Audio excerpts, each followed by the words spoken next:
negotiations we have, because at the end of the day, there's still going to be a limited number of people. But if our sport is healthy, then multiple tours, multiple groups can survive. If we're constantly tearing each other down, trying to take each other out at the knees, saying, well, mine is better or this is better, we look like fools, to be blunt. And trust me, that's a whole lot more polite than the word I want to use. But it's big picture, folks. Not small picture. Narrow-minded individuals have destroyed many good things.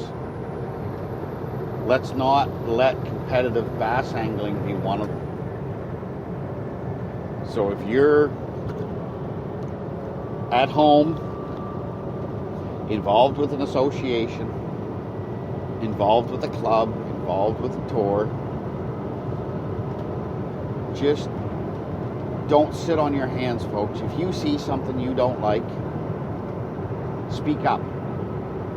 Because if you're paying membership dues or you're paying into this, this organization, you have a voice. Use it. Same thing goes with our governments. And it definitely helps if we are speaking up as groups, as organizations, because there is power in numbers. Because governments only respond to two things: money and votes. So the larger the group you're speaking for or being represented by, it reflects taxes, it reflects a tax base, and it reflects potential voters in the next election. Those are the two things that governments are going to respond to. So, at the end of the day, unfortunately, doesn't mean that if you're an individual that your opinion is any less valid. But unfortunately, that's what our governments and that's what our organized, the organizational structure of a government responds to. It's numbers. It's not always right, because there's times that the mouthy group is the one that gets paid attention to, whether they're right or not, because people just want to shut them up. I've witnessed that here in New Brunswick a number of times. It's happening again this year. And I'm not going to get into exactly what I mean, as much as I would love to.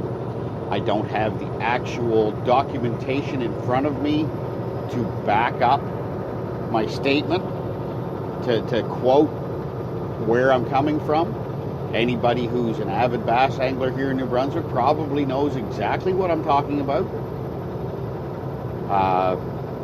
Where a mouthy organization is getting pandered to, even though it may be to the detriment of the bass population. That's all I'll say for now. Anyway, it seems like I get on these rants and rambles about the health of the sport, the growth of the sport, and you folks, I don't want to say you're getting tired of it. I hope you're not getting tired of it, because I hope you guys are as passionate as I am. This is our sport. This sport does not belong to any one particular person or group. I don't care how many trophies you've got sitting on your mantelpiece, or if you have none, or if you've never fished a tournament in your life. This sport is as much yours as it is mine, as it is Kevin Van Dam's, as it is Chris Johnston's or Gussie's or anybody, whether it's in Canada, the US, or anywhere that there's bass swimming in the water. If you love this sport as much as I do, more or less than I do, if you have a like for this sport at all, it's yours. Be passionate about it. No. Are we all going to get to fish in the Bassmaster Classic or the Forest Wood Cup? No. Will some of us? Yeah, obviously. Guys do it every year. But just because you're not going to make a living at it doesn't mean you can't be passionate about it. And be concerned about it and be active in it. Do you think guys that play hockey all the time, every winter, ignore what's going on with their league? Changes in the rules that are being made, or any sport. I grew up showing draft horses, Belgian draft horses. That's part of how I grew up. And my family was very conscious, very aware, very active in the group that governed our horse shows. I know it's a far cry from, big horses to little fishes. Just the way my life, my personal journey progressed. But at the end of the day, it's the same concept. If you love it and you enjoy doing it, be active in it. The more people we can get active, the healthier our sport is going to be. Oh, excuse me. Now, I'm going to move on from that subject before I bore everybody to death. But please, folks, just remember to take an interest in what's going on in your local area. If you see something you don't like, no matter what level it's at, if it's at a government level, speak to your local politician. Or better yet, get a group of people speaking to your local politician. And I'm not saying go on change.org and start a bunch of petitions. There's so much of that going around that I'm starting to think politicians are just turning a blind eye to it. But how about face-to-face, or at the very least over the phone contact, and say, hey, look, I've been speaking with our association. We number in the hundreds of people, or whatever the case may be, and we're concerned about this. Don't sit on your hands and say, oh, someone else will take care of it, because I can speak from experience. Not always does somebody else step up and take care of it. So, spring is here. As I said, we are days away from the official opening here in New Brunswick. I'm excited. I mean, yes, I could be out on tidal water right now. It is open with catch and release on smallmouth. The water temperature is still too low. You might stumble into some, but for the most part, the water temperature is low. We do have guys that have got out and had real good luck here on the Kennebecasis River in an area called Sturgeon Alley. I've had some friends out kayak fishing, catching some beautiful dinosaurs, getting those sturgeon. Beautiful catch, photograph, release, having a great time. Makes me somewhat jealous, but my schedule just hasn't allowed getting out. But it's here, folks.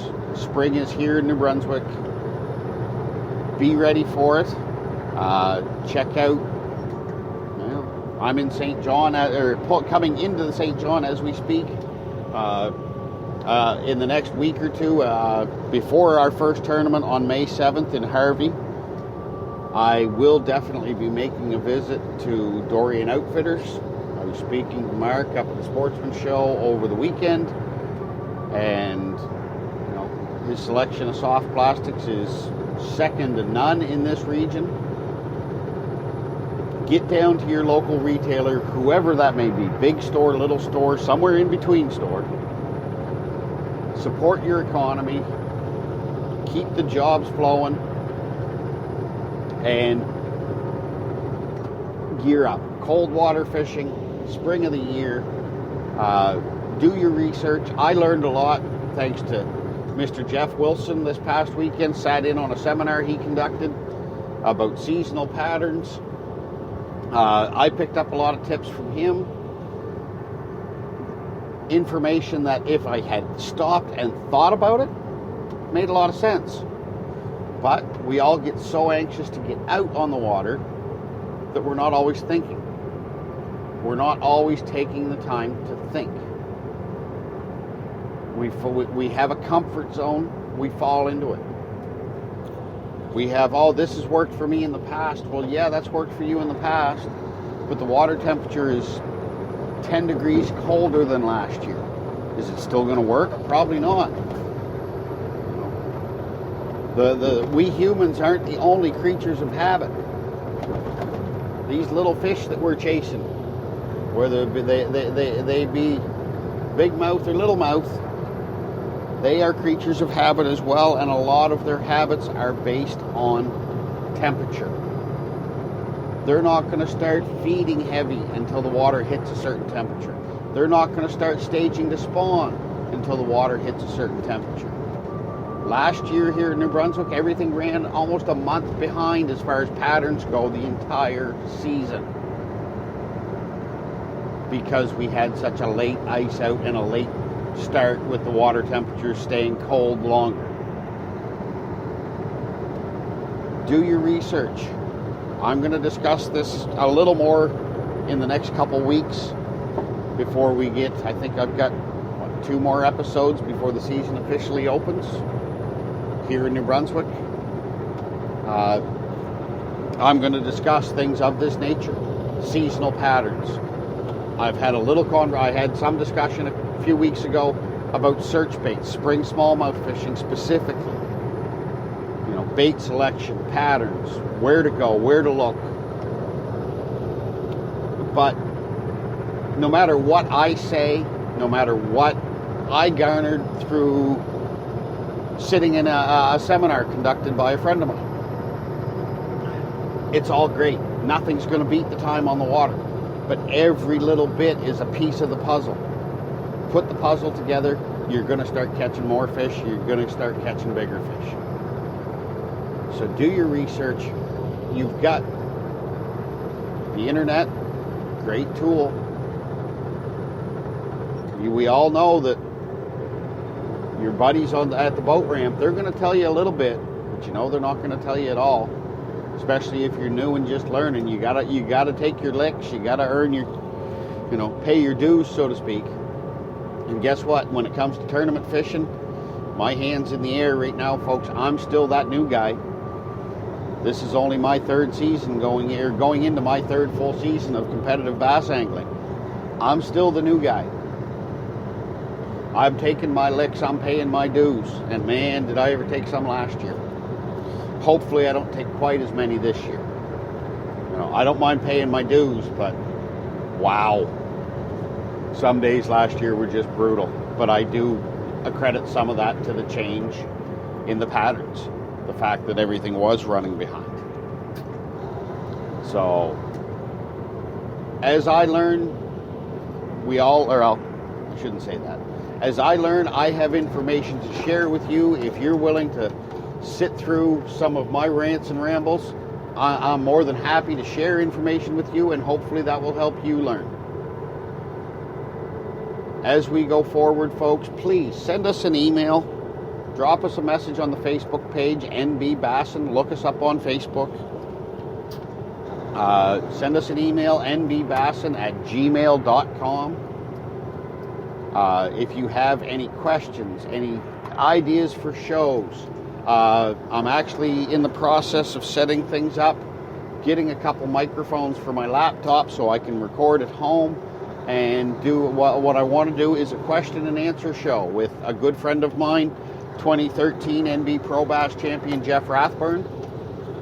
He and I are going to try and do a show together in the not too distant future, if I can ever find time to get to the store and pick up a couple mics and record from my laptop. So it's all growing, folks. Please bear with me. I know there's days that I rant and ramble and don't really say much, but I am learning as we go, so to speak. Before I run out of time, my half hour is almost up, folks. Thank you for joining us for episode 11 of NB Bassin.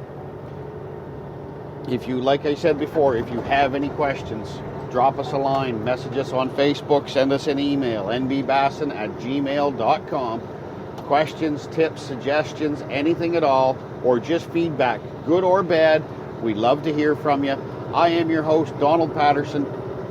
Set the hook, keep those lines tight. We'll talk to you next week.